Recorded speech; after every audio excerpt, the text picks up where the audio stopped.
L'homme ne vivra pas de pain seulement, mais de toute parole qui sort de la bouche de Dieu.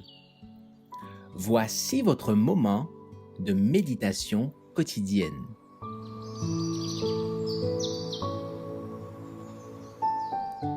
Maranatha. Le 21 septembre. Le temps d'angoisse de Jacob. Malheur, car ce jour est grand. Il n'y en a point eu de semblable. C'est un temps d'angoisse pour Jacob, mais il en sera délivré. Jérémie 30, verset 7. Je vis que les 4 anges retenaient les 4 vents jusqu'à ce que l'œuvre de Jésus dans le sanctuaire soit terminée. Alors tombèrent les 7 fléaux. Ceux-ci rendirent les méchants furieux contre les justes. Ils croyaient que nous avions attiré sur eux les jugements de Dieu.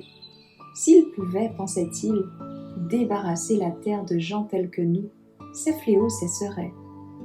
Un décret fut promulgué ordonnant l'extermination des saints, ce qui amena ceux-ci à crier jour et nuit pour obtenir la délivrance.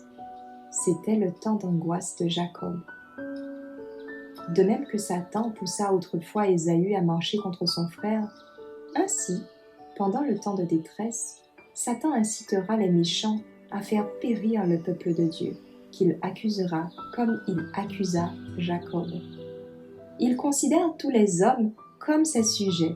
Seul le petit groupe d'observateurs des commandements de Dieu résiste à son autorité et, s'il pouvait les extirper de la terre, son triomphe serait complet.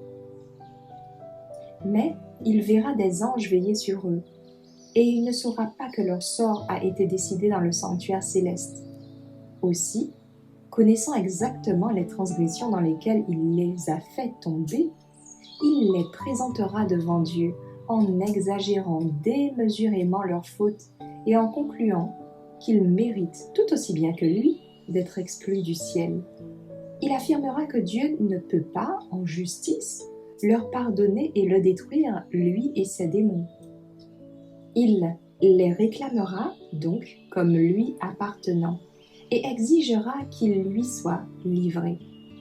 Tandis que Satan accusera les enfants de Dieu, il lui sera permis de les assaillir de ses plus fortes tentations. Leur confiance, leur foi et leur fermeté seront soumises à rude épreuve. Il s'efforcera de les terrifier en leur présentant leur cas comme désespéré et la souillure de leur péché comme ineffaçable. Il espérera ainsi les faire succomber en reniant Dieu. Merci d'avoir écouté cette présentation. Assurez-vous de nous rejoindre demain pour votre moment de méditation quotidienne avec lereste.org.